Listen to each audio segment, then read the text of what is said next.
Bandeko na pesi bino merci pour la fidélité. Na tombeli bino lisusu moka kosoa. Bino nyoso bolanda landa biso de temps en temps. Na émission pour na ko répondre na ndoi na ngai Franck Diongo. Franck Diongo a sali déclaration comme si il n'est pas congolais, comme s'il est étranger. Déclaration Franck Diongo a sali et la Kisibiso que na Congo nous n'avons pas des opposants. Batu nyoso bazo mi tout à tolo balobi baza opposant na Congo. Je peux ici sans embâche le dire qu'au Congo nous n'avons pas des opposants mais nous avons des ennemis de cette république. Je peux le dire sans embâche. Vraiment nabosani guerre nyoso Franck Diongo etikali nango kaka ya histoire. Oh nabunda na Etienne Tshisekedi nabunda boyo nyoso na lukuta. Lukuta. Bible lobby vaut mieux la fin d'une chose que son commencement. Muto ya bunda pona mboka akoki kosa la déclaration oyo Franck Diongo asali na pero luara na émission bazaki na live na pero luara pero poser moi ba question piège. Franck Diongo malgré a lobby biloko belé je ne vais pas aller na nyoso lobby tout ça mais ezana loko moko oyo esalinga pasi oyo vraiment elakisi que no Franck Diongo atikala ko bundate pona Congo jamais nakoya lisusu na réplique na propos ya set kikuni na linga mingi ko répondre yete parce que na mona on dirait ko répondre à set kikuni eza ko eza ne tozo booster eza ne tozo booster alors na linga mingi ko répondre pesate mais pona eloko a lobby na répondre. Merci. Nazo tanga ba propos ya Franck Diongo ndoi na ngai vie na nga mutekse oyo a un certain moment na soutenaka. Franck Diongo parce qu'il a qui ministère té. Franck andimi ko sacrifier parti politique na ye, andimi ko sacrifier carrière na politique. Franck a ken na opposition. Félix Abimisa Franck Diongo na prison au Kabila achakiye. Lelo Franck Diongo azo soutenir combat ya Kabila ke ya Tshisekedi. Félix a eu pouvoir à kuta Franck Diongo na prison moribond. Jour babimisa Franck Diongo mwasi ya Franck Diongo azaki prête à kolembola Félix comme ça. Mais Franck lokola zu ministère té na régime ya Sama Lukonde parce que bandaki nde kuna azwaki ministère kuna té. Le fait qu'azwaki ministère té ndenga banda kolobela Tshisekedi abando soutenir na débit ya salama ba émission ko attaquer Katumbi, ko attaquer Fayulu, ko attaquer Kabila, ko soutenir Tshisekedi tout ça abanda ko viser ministère. Tozo boya té. Na uti koloba awa na émission mususu na lobi ke na politique basala na kabakado te. Na politique les alliances se font et se défendent. Alliance nyonso na politique e visaka intérêt.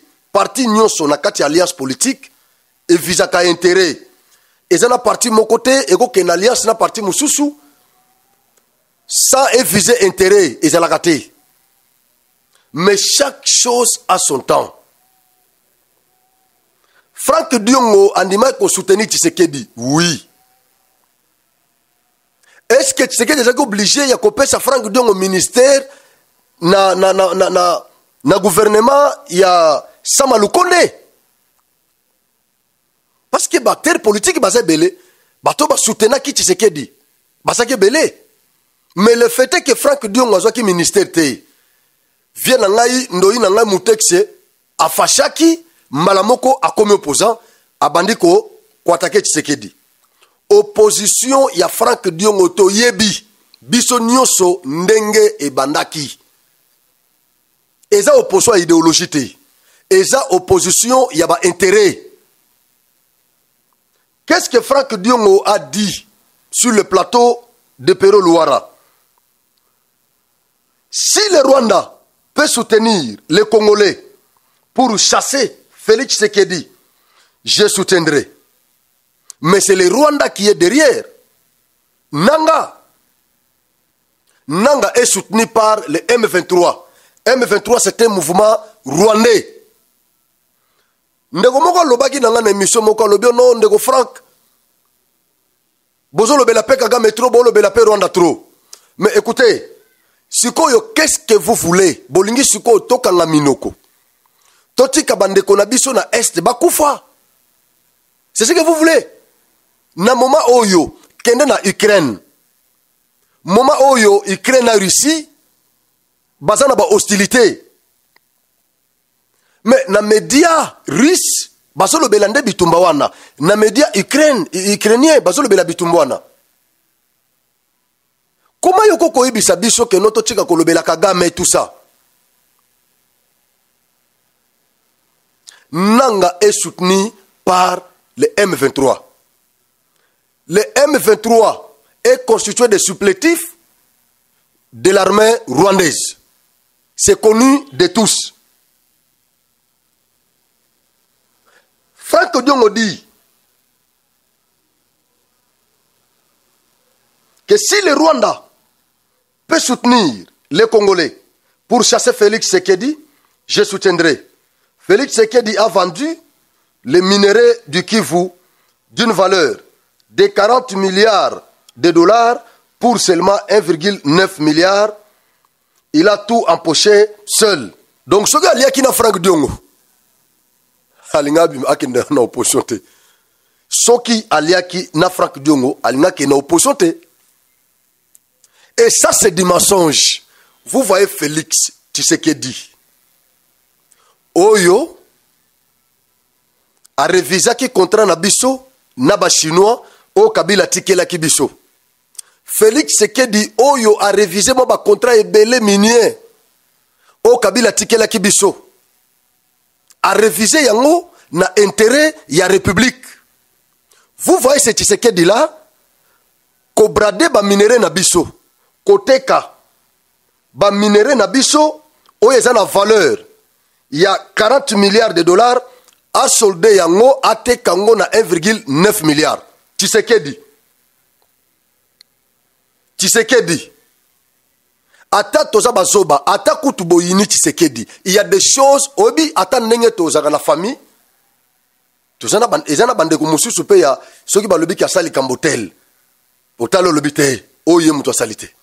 Oyo il faut la ka tel nda sali. Bokoki ko accusé Tshisekedi na makambo nyonso. Mais sauf bradage ya ba minéré na biso. Parce qu'il nous a prouvé qu'il est congolais. A révisé ba contrat ebele minier awa o Kabila tikela ki biso ezaki na avantage ya batu. Nanga akena zamba pona nini? Ce qui vient nanga Franck Diongo akoki ko répondre ngai. Nanga akena zamba pona nini? C'est connu de tous. Nanga yemoko aloba yango na ba média, même na média na biso. Nanga yemoko aloba yango.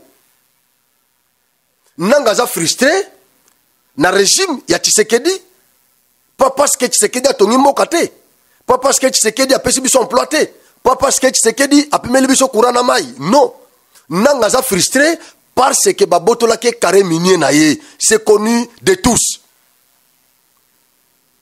Et carré minier o ba pesana kina ba Kabila pesi na copinocratie, mais Tshisekedi azui azongisela on a l'état congolais. Ba exemple on est belé.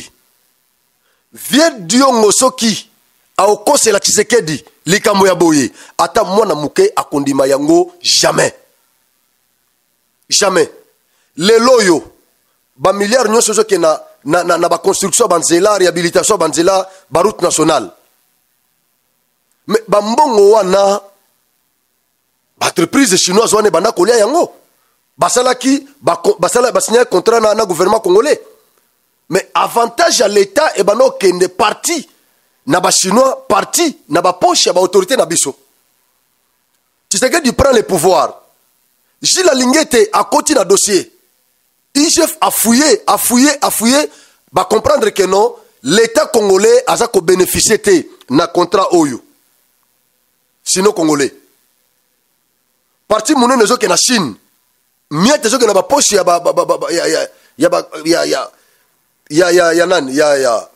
ba dinosaure, ya FCC. Alingi ta signalé Tshisekedi habité tozo pe mbongo belé na contrat na biso na ba entreprise chinoise. Tshisekedi alande likambo wana. Suka nango Tshisekedi akenda na Chine. Na délégation munene.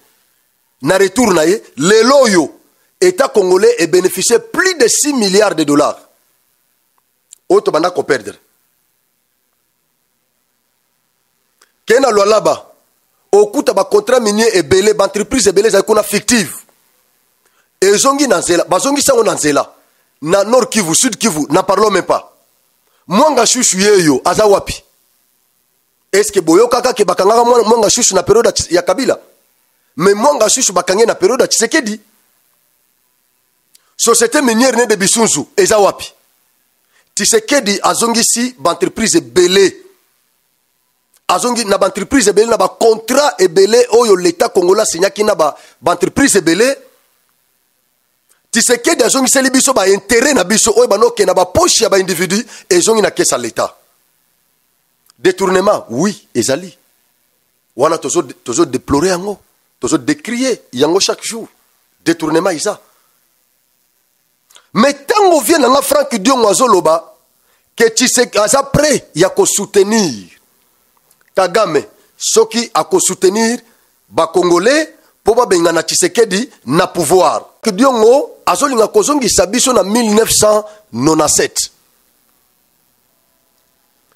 Yango nazo comprendre que décalage eza ya munene entre ba diplôme batu bazalaka nango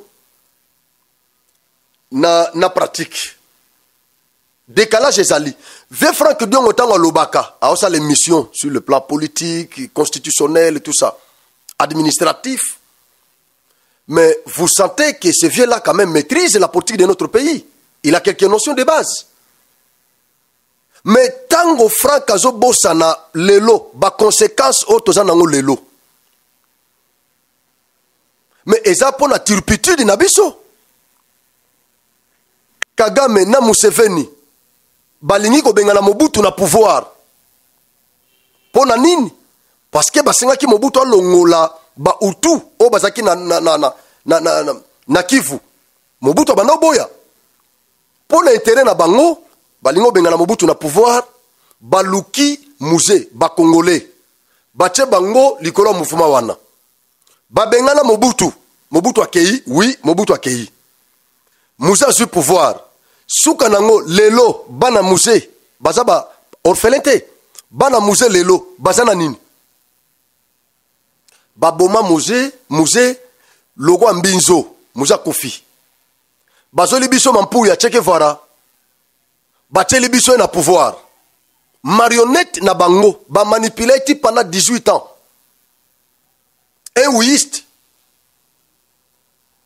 Lelo yo est toza toujours infiltré. Félix azo bunda mais je simbate. Parce qu'azaye moko, ba Franco balingaki atabazala.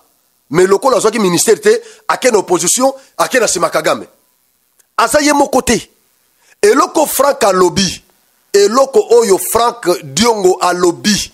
Franck azaye moko tozu Franck Diongo. Ozu Pero Luara. Ozu ba opposant nyonso moni bazo condamné Kagame te wana. Tous ces gens-là. Nakolongola vient ngai mafwa. Nakolongola Martin Fayulu. Martin Fayulu aza opposant à Félix, oui. À l'interne, aza opposant à Félix. Mais entre Kagame na Félix, je crois que Martin Fayulu a koko n'a jamais Kagame timokolo okufa. Jamais. Jamais. Malgré ma belle à Félix, c'est notre sang, c'est notre frère. Toko potana awa tozo bete ba mbodi, to bete ba plan tout ça. Mais tozo kende liboso. Félix a télémeli Kagame. Ce côté-là, oui. Toko ki ko attaquer Félix na makamususu. Mais pour la bitumba ya est, Félix azobunda, il travaille d'arrache-pied pour qu'il y ait la paix dans l'Est. Mais Franck Diongo a lobby à soutenir Kagame, aza d'accord. Soki Kagame a soutenir, ba Congolais pour bengana Félix. Non. Waneza a utilisé kaka langage moko eza malinité. Mais sinon, Franck Diongo est derrière Nanga. Alors, pourquoi ce qu'on besoin condamner Félix tant Félix a lobby, Kabila, c'est lui-même le patron de l'AFC. Pourquoi besoin condamner Félix? Vous avez Franck Diongo qui est d'accord, qui est prêt pour soutenir Kagame. Et pourtant, Nanga a déjà soutenu Nakagame. Et qu'est-ce qui prouve que Franck Diongo n'est pas derrière Nanga? Qu'est-ce qui prouve qu'il n'est pas derrière Nanga? Est-ce que nous avons des opposants dans ce pays? Je dis non. Nous avons des frustrés. Nous avons des ennemis de cette république. Donc, bateau baza prêt, bena bitiki la, tuboya, baza prêt pour nous ebe bakaka, ebe bakaka. Donc, avec ces politiciens que nous avons, cette génération, ceux qui toko fongolé la bango misoté, ezala bao baza na pouvoir, quelques-uns, ezala bao baza na opposition. Nous n'allons faire que du surplace dans ce pays. La génération nous bazo s'enrichir, bazo bunda pour leurs intérêts mesquins et biso toza kosa la du surplace, tozo gagner le côté Congo se développer. Tant on ngolo makasi bopa ba poursuivre yo aner ale bakangi yo. Et lobby au monde ka Franck Diongo aye ba ko récupérer asongi na pouvoir ba PC poste. C'est offisquant, ça offisque. Ça offisque. Tous ces gens-là, tous ces opposants qui ne condamnent pas, qui ne citent pas Kagame, ils sont en connivence avec Kagame. Écrivez ce que je vous dis. Tous ces opposants qui ne citent pas Kagame, Longola fait Nabiso Muzito, Longola Docteur Mukwege, Longola Martin Fayoulou, Tchaba Batmisa Touana Pembeni. Les restes, Tchabangona Nini Moko. Tous ces gens-là sont derrière Kagame. Ils sont derrière Kagame. Cette Kikouni vous dit, si vous voyez aujourd'hui quelqu'un soutenir Tshisekedi, il dit, il faut être malhonnête pour soutenir Félix Tshisekedi. Ah, cette Kikouni. Donc pour soutenir Kagame, vous êtes honnête. Quand vous soutenez Kagame là, Franck Diongo, cette Kikouni, Joseph Kabila, tous ces gens-là, vous tous là, quand vous soutenez Kagame, quand vous soutenez Nanga, quand vous soutenez M23, et donc vous êtes honnête. Et nous qui sommes contre ces gens-là qui nous menacent, qui tuent nos femmes, nos sœurs, nos frères dans l'Est, nos enfants. Et donc nous sommes malhonnêtes. Nous sommes malhonnêtes. Cette Kikouni, Franck Diongo et les autres là, vous êtes honnêtes. Et Nanga, vous êtes honnêtes. Non mais écoutez, j'ai comme l'impression que Mitou est ça la sous-bienté. Mitou est ça la sous-bienté. Et là, vous allez vous déclarer opposant. Vous allez nous dire que vous êtes opposant avec de tels propos, avec de tels langages. Vous allez nous dire que vous êtes opposant. Pourquoi ces gens ne citent pas les réussites de Tshisekedi, les prouesses de Tshisekedi? Là où Félix a réussi, pourquoi vous ne citez pas? Les loyaux, Pepsi, ils ont fabriqué les bisous sucrés nango nakini. Mais batonga ki usine wana na 2021. Na 2021 na Maluku. Na zone économique ya Maluku. Les loyaux na Congo toko mais là quand même Pepsi ya original. Eza biloko ba indie basa la biso Kabila tikela biso na limité wana te. Pepsi ya original toko melango lelo. C'est grâce à Tshisekedi. Il y a beaucoup de projets au Peso Simba. Mais eloko biso tout yebi. Eloko oyo na minute oyo. ezotungisa ba Congolais nyonso. C'est la guerre de l'Est. C'est la guerre parce que nous sommes tous concentrés à l'Est. Ba Congolais tous d'accord. To souffrir attend dans moi secteur mususu. Bidé à ba secteur mususu wana ekende na armée, ba somba minduki, ba formé ba militaire, to kende to bunda na est, to récupérer Bunagana, to récupérer ba espace na biso nyoso wana. Mais ce qui fait que Kagame ti lelo na M23 va persister na Congo, c'est parce que nous avons des Congolais tant que tozo linga ko avancer, bazo que no pesa Kagame ba beki. Parce que discours na biso ezaki déjà malamu. Discours na biso déjà bana ko yokama déjà na ONU na ba structure union soit internationale. To ko esaki déjà bango. To ko esaki bango. To la mokabo pa nanga yewana akem 23 bazo M23 ba pesie bazo Beltrand Bisimwa ba tena sima nanga nanga komi ko chapeauter M23 oza ya Kagame. Et sili Kagame sokoli maboko asongi na sima. Kagame lobi non, c'est une affaire et ce n'est pas l'affaire rwandaise, c'est une affaire congolaise. Nanga Kagame sokoli maboko aibisi biso keza affaire congolaise et non rwandaise. Bolandi discours ya président Kenya yepe a corroboré yango. Na charte des Nations Unies, nous avons des conflits nationaux et internationaux. Conflit national et un conflit, il y a des groupes armés locaux contre l'armée loyaliste. Ou un conflit national. Conflit international, c'est lorsque une puissance étrangère vient attaquer une autre puissance. Donc là, on parle de conflit international quand s'engagent deux puissances. Si le discours ya Kagame, et ça y a conflit nabiso et ça national. Et donc, ce qui est national, pas qui ko sanctionner Rwanda pour un conflit au national congolais. Si ko biso discours nabiso ça, to convaincre Conseil de sécurité des Nations Unies, to convaincre ONU que conflit est est national té. Et un conflit international. Parce que ça implique l'armée rwandaise. C'est à ce moment-là que nous allons maintenant solliciter les sanctions contre le Rwanda. Mais ce qu'on a a commis ce conflit au international, ou déjà te convaincu qui déjà ONU, Conseil de sécurité des Nations Unies, Assemblée générale, nous sommes déjà quand même d'accord. Parce que nous avons preuve. Félix est dans la 78e Assemblée générale.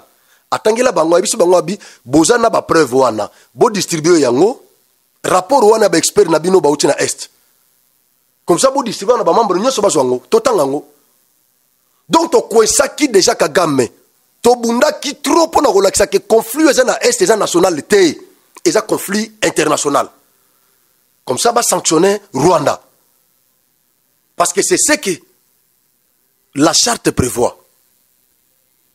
Mais nanga sikoyo na ba Frank Diongo na ba Kabila na ba ngonyo swana le pa mbala moko ba changer film ba komisi conflit national.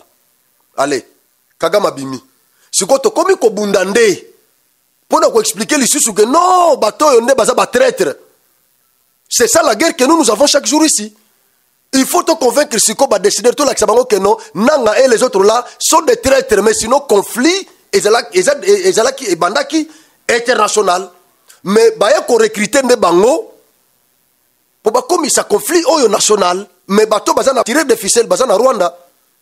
C'est le travail que nous faisons chaque jour ici.